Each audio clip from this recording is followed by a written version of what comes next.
And we bring in Monica McNutt from Chicago. She is at the draft combine. Monica, great to see you. What have you seen so far?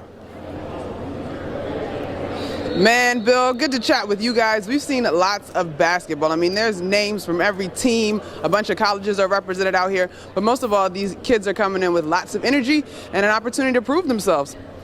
And Monica, you think about all of these, like you said, guys that have been playing their whole collegiate career now, some of them underclassmen, some guys four-year guys. Anybody standing out to you right now or impressed you? So it's a little bit early, but in the 5-on-5, I got to say that Chris Wilkes out of UCLA really caught my eye. And then I'd look at Syracuse's O'Shea Brissett as another guy that caught my eye. They're long, they're lean.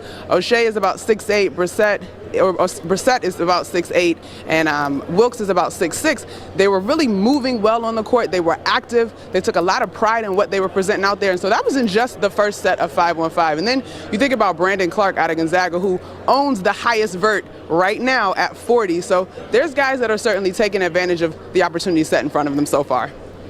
Monica, what's the buzz about this class when you're talking to the different general managers, coaches, and everyone that's out there?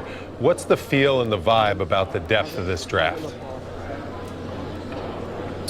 Well, Wally, we know the narrative, right? Top three. But if you're a team with a pick other than that, you still need to find talent. And so just talking with scouts, they've got their eyes on the needs for their different teams. I talked to one particular scout who's looking for a shooter, and the name Cam Johnson came up from North Carolina. So there are guys in this class that maybe are not that transcendent talent that we talk about when we talk about Zion, but they have skills that translate for specific teams and needs. And then you talk about an opportunity for kids to get under some veterans in terms of learning their position as well. So I think teams understand that this is the class that they have. So if they didn't get top three, they can't whine and complain about that. They've got to find what works for their organization, and that's the task at hand. Knicks management, of course, is in Chicago. Have you seen them around at all, Monica? We absolutely have. We saw both Steve and Scott courtside in the beginning of that first 5-on-5 matchup. They were going back and forth, covering their mouths, very hushed tones, but very much about their business. And so they're shaking lots of hands. Alvin Gentry is still the happiest guy in the building, but Scott and Steve definitely were courtside and very, very attentive. You mentioned the vertical jump. What are some of the other drills that the guys are being put through out there, Monica? Well, we've got the shuffle drill that they're going through, and then this year we saw this jump rope thing that they're going for where they're being timed.